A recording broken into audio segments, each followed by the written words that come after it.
అక్కడ ఓటర్లు లేరు కాబట్టి ఒక రకంగా చెప్పాలంటే ఇది 65-70% ఓటింగ్ అయినట్టు అనుకోవాలి మనం. కాబట్టి ఓటింగ్ నార్మల్ కంటే పెరిగింది, కానీ ఇంకా పెరిగింటే బాగుండేది అనే భావన ఉంది.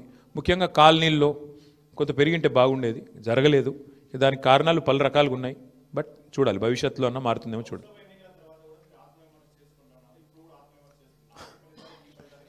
చాలా తేడా ఉంది కదా బ్రదర్. ఇప్పుడు స్పష్టంగా ఈ ఎన్నికలతో ఏం తెలిపోయింది, ఈ రాష్ట్రంలో తెలంగాణ రాష్ట్రంలో కాంగ్రెస్ ప్రభుత్వానికి కాంగ్రెస్ పార్టీకి ఒకే ఒక్క ప్రత్యామ్నాయం బీఆర్ఎస్ అని ప్రజలు తేల్చి నిర్ద్వందంగా తీర్పిచ్చారు.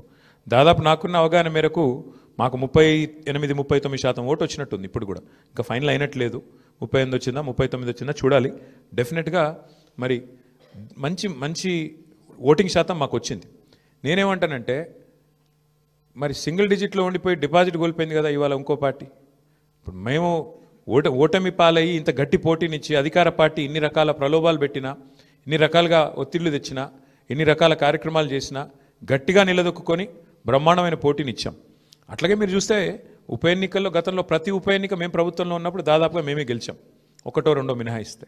కాబట్టి ఇవన్నీ కూడా జరిగే వ్యవహారాలు. దీన్ని అంత ఇది చేయాల్సిన అవసరం లేదు. పార్లమెంట్ తర్వాత సమీక్ష చేసుకున్నాం. పార్లమెంట్ తర్వాత ఒక్కొక్క నియోజకవర్గం సమీక్ష చేసినాం ఏం జరిగింది అని. పార్లమెంట్ ఒక అసాధారణమైన పరిస్థితిలో జరిగింది. అప్పటికిప్పటికి వచ్చిన తేడా మీరు చూస్తే బీఆర్ఎస్ఏ ప్రత్యామ్నాయం, బీఆర్ఎస్ఏ ప్రధాన ప్రతిపక్షం అని ప్రజలు ఈ జూబ్లీహిల్స్ ఉప ఎన్నికతో స్పష్టమైన తీర్పిచ్చారు. సరే, సహజంగా గెలుస్తామని ఆశించాం, కొంత నిరుత్సాహపడతాం డెఫినెట్గా ఓటమి పాలైనప్పుడు, కానీ నిరాశ లేదు. అది నేను చెప్పేది.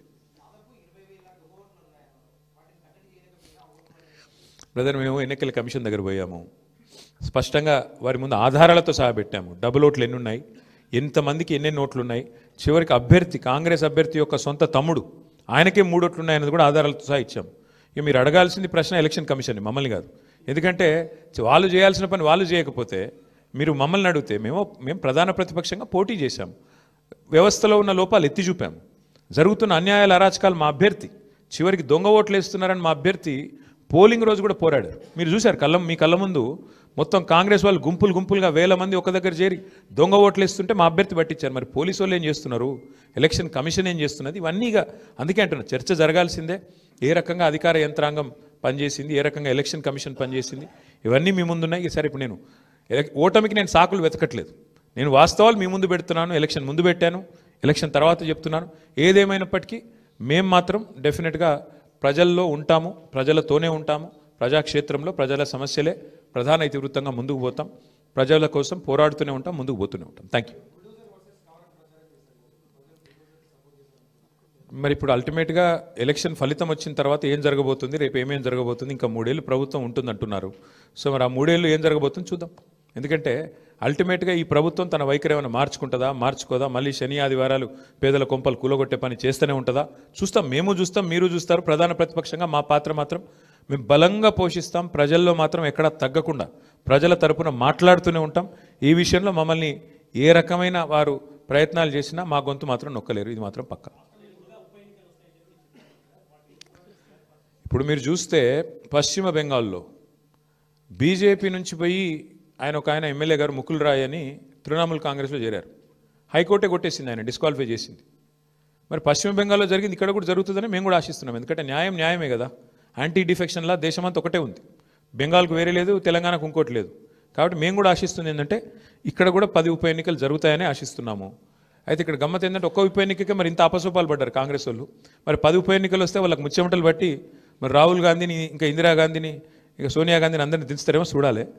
కాబట్టి మేమైతే ధైర్యంగా లోకల్ బాడీ ఎలక్షన్ వచ్చినా ఉప ఎన్నిక వచ్చినా అన్నీ ఎదుర్కొంటాం. మాకు కొత్త ఏం కాదు, ఇది 2001 నుంచి కొట్లాడుతూనే ఉన్నాం, భవిష్యత్తులో కూడా కొట్లాడతాం. మాకు ఎన్నికలేం కొట్లాడడం కొత్త కాదు, గెలుపులు ఓటములు అన్నీ చూసాం మేము.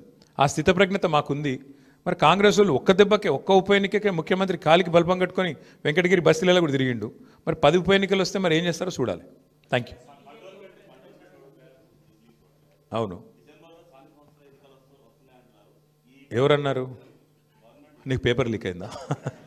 నేనేమంటా, వస్తే కొట్లాడతాం, ఏమున్నది బ్రదర్ అలా. ఇప్పుడు అల్టిమేట్గా కంటోన్మెంట్ ఉప ఎన్నిక ఒక అసాధారణమైన పరిస్థితిలో జరిగింది. అందులో మాకు 3వ స్థానం వచ్చింది. ఈరోజు మరి ఈ ఎన్నికల్లో మేము గౌరవప్రదంగా మాకు దాదాపు 38-39% ఓటింగ్ వచ్చింది. 38-39% ఓటింగ్ అంటే కూడా తక్కువేం కాదు ప్రతిపక్షంలో. సరే సహజంగా పోటీ చేసినప్పుడు గెలుస్తామని కొట్లాడతాం, గెలవమని ఎందుకు అనుకుంటాం? సరే జరిగింది ఏందో మీరు చూసిండ్రు కదా, ఇప్పుడు మీ మీడియాలోనే చూపెట్టారు, నేను చెప్పుడు కాదు.